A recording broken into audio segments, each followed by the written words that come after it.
Hello everyone, thanks for coming to our show. Today I got some interview with amazing Japanese actor, director, film producer Yuki Matsuzaki-san. Hey everyone, how's it going? こんにちは。 Konnichiwa. よろしくお願いします。よろしくお願いします。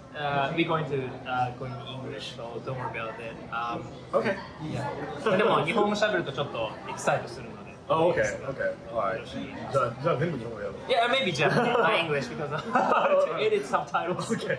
Anyway, so the first, so Yuki-san is showing, he represented many famous Hollywood films and also Japanese film as well, and the main well-known, for example, like Pirates of the Caribbean, Pink Panther 2 is a very, he worked on a very famous film. Now he temporarily back in LA, so I just want to ask the first question is, how do you feel about, just feel back to LA, how do you feel now? It's From Japan. I mean, it was surprised that it hasn't changed much. You know, after the COVID and everything, I thought it would be a completely different world. But you know, LA was just LA. You know, laid back, and things are happening, but time moves slower in LA. I feel, yeah, compared to New York and Japan. I think, yeah. Which you prefer you stay in LA or Tokyo? Japan. Food-wise, Tokyo. Yes. Food. I mean, in here, it's so hard to find decent food. For example, I mean, you can get hamburgers, pizzas, or sandwiches, or whatever. But since we're Japanese, we can't live off those food. Those aren't necessarily food for us. So for them, I mean, for us, those are considered snacks. Yeah. Right? I mean, we need food, which is either you know, rice or noodles. Yeah, noodles. But how's the work or like life-wise, maybe more chill? Because you know, I've been doing a lot of voiceover gigs. It's been pretty busy. I booked a voiceover gig after I came back here, which I recorded 2 weeks ago, and it's a new show, and so I'm keeping myself busy. And now I noticed the in-room auditions starting to come back because you know because So you mean meet in person? in person At the studio? in-person audition. It's still rare because you know you don't really have to anymore. Self-tapes and Zoom auditions are now common. But because that's how it was before COVID, whenever you have an in-person audition, you get excited. Yeah. So food-wise, so for my audience, mostly like maybe in Australia, Oh, okay. worldwide. So if they travel to Japan, if you can pick one highly recommendation of Japanese dish, you would say, what dish you must eat when you visit Japan? There's a dish called chicken namba. Chicken namba. You should put subtitle here. Chicken namba. So you know exactly how it's So spelled. what is chicken namba? I think most of the Australian my friend doesn't know. As you can hear, it has chicken. It's a deep fried chicken marinated in a sweet vinegar and pour tartar sauce on top of it. It's my hometown dish from Miyazaki, and if you go to Tokyo, you should find Miyazaki food restaurant, and then order chicken namba. You'll be surprised how good it will be. Yeah, that's amazing. Yeah, you should try it after post-COVID. Yeah, if you got a chance to Japan, you should try it. yeah. And also, like in Australia, do they have Japanese food there? Yeah, we have a lot. Actually, it's good actually. Oh yeah. Yes, of course, not like not a beef bowl, but there's some couple like fusion, like European Japanese. Oh, okay. It's actually good quality. Do they have Japanese Western dishes like hamburger or like napolitan. Teishoku. Yeah, some of them are actually not famous. But people think Japanese restaurant maybe same the most Western countries like sushi or sashimi. I mean those are. But some restaurant in Sydney City, if you go like very like our daily food like curry, Japanese curry. Curry rice. Mapo tofu with rice. Oh yeah. Very Chinese but more Japanese. I mean yes, it's a Chinese Japanese. Chinese Japanese food. Ramen is a Chinese Japanese food. Ramen too. Yeah, but still miss Japanese food. My next one, I guess. So you've been working in Hollywood now. So what's the most memorable moment in your experience of working Hollywood production? So I don't know, so something it's very important you experience on set. Yeah. When I got cast for Pink Panther 2, that was back in 2007. I used to live in a car garage. I lived in a car garage for 5 years, and at that point I lived there for 2 years. And so they came to pick me up with this nice black. It wasn't limousine. It was SUV. Yeah.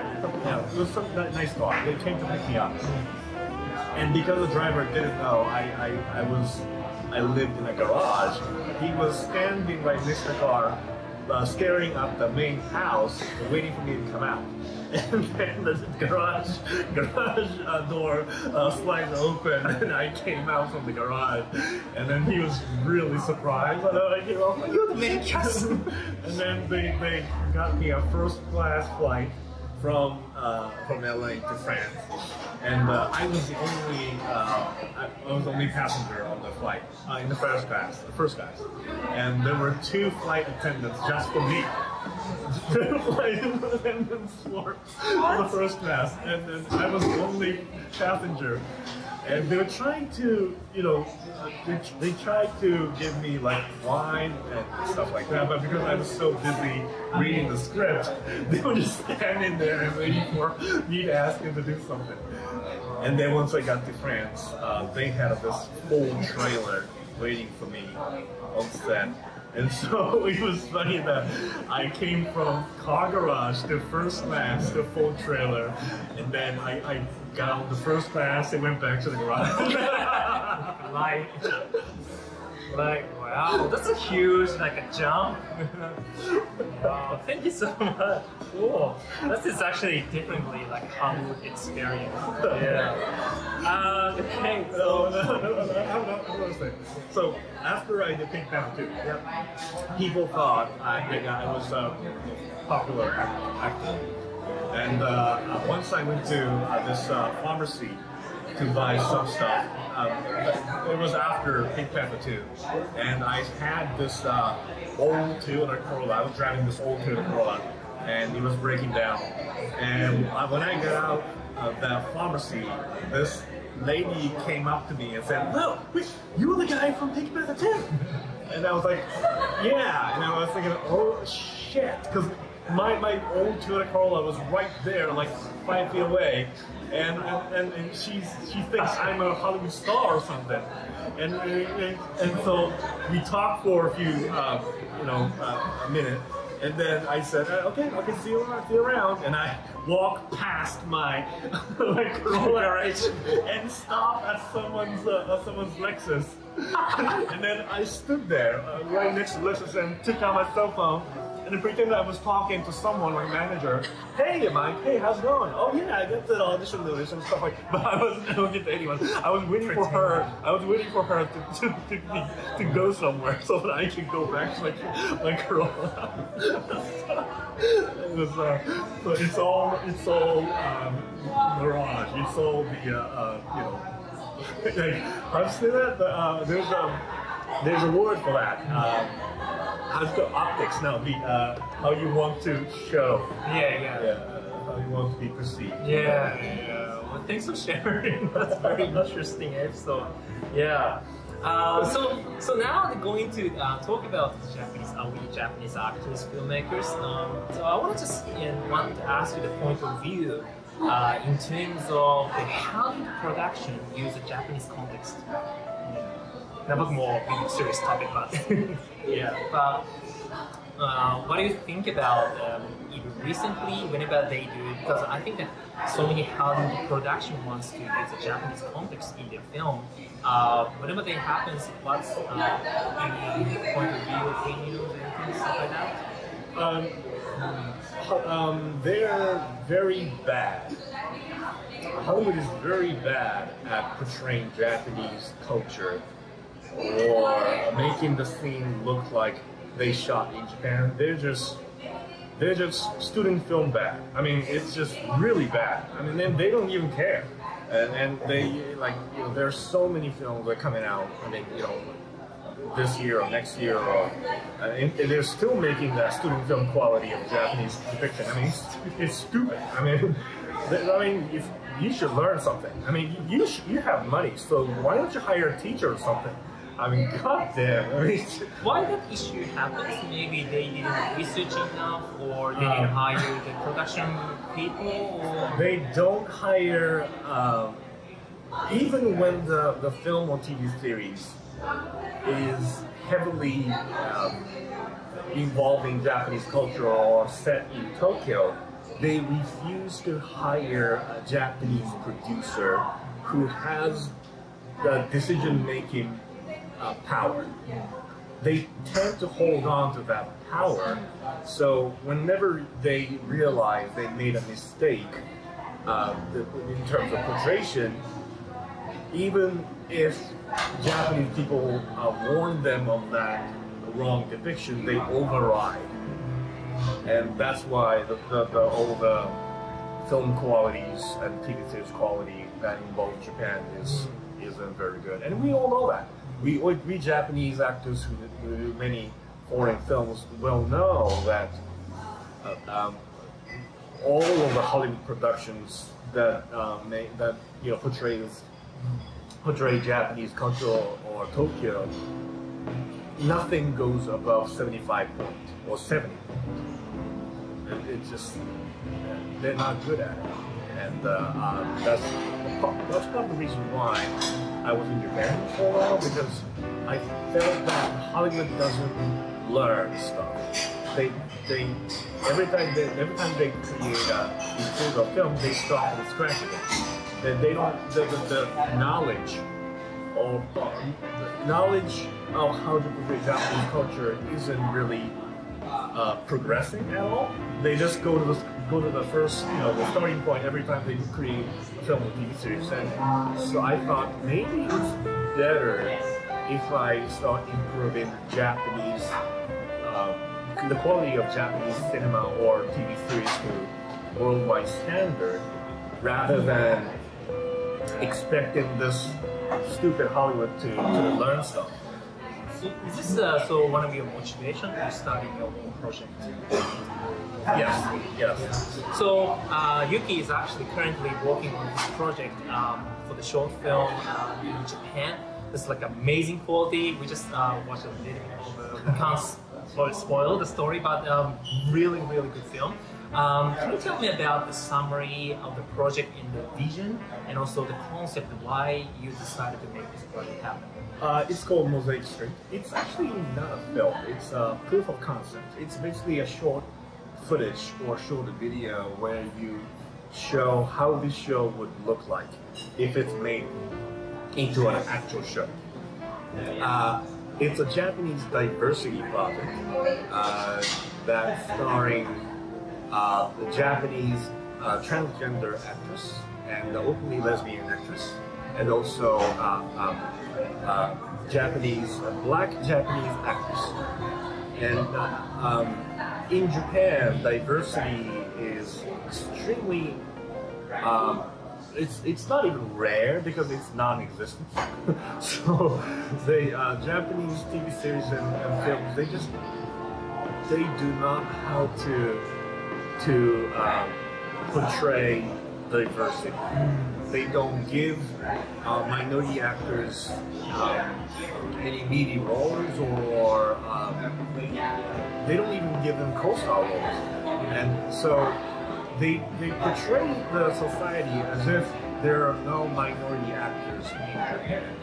And because I was a minority actor for 20 years in Hollywood, I know how that feels.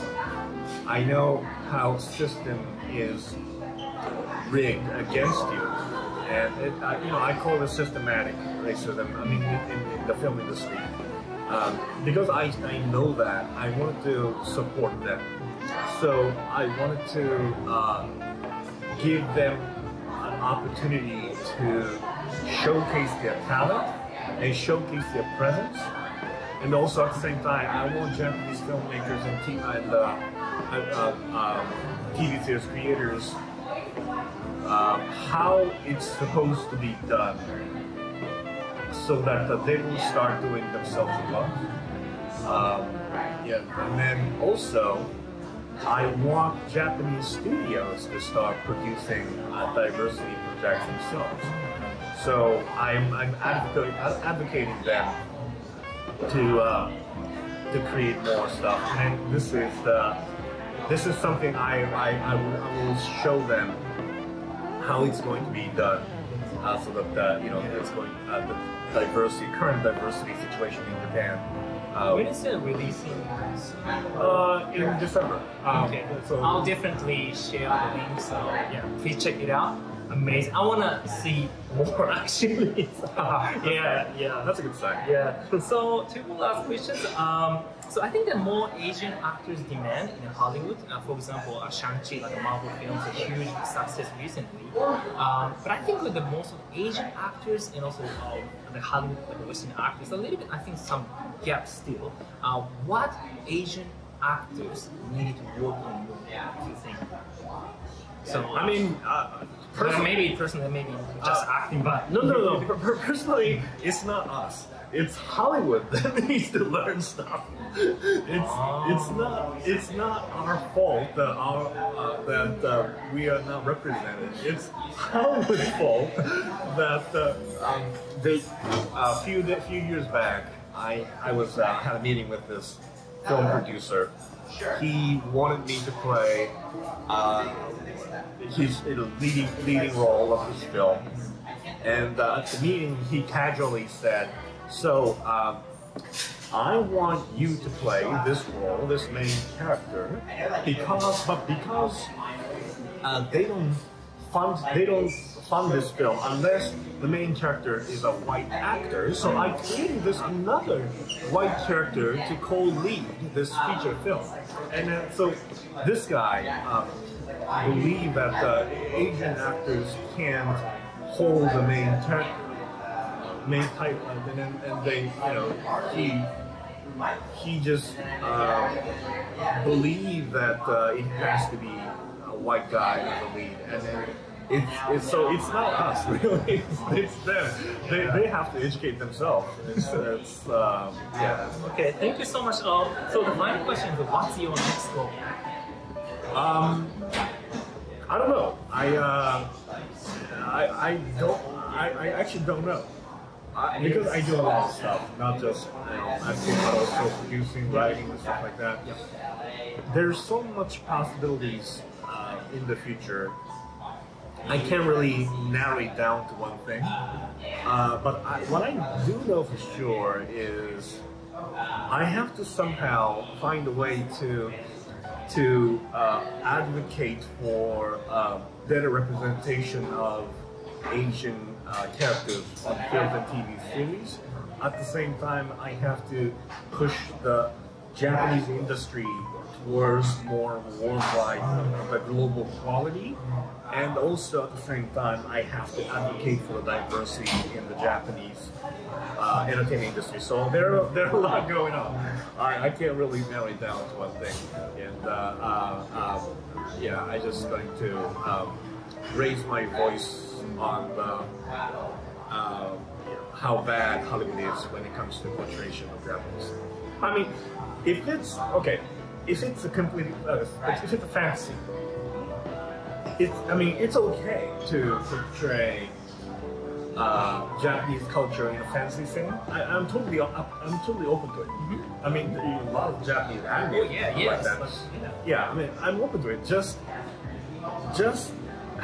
at least hire cultural consultants. I mean, and then give that person the authority to say yes or no.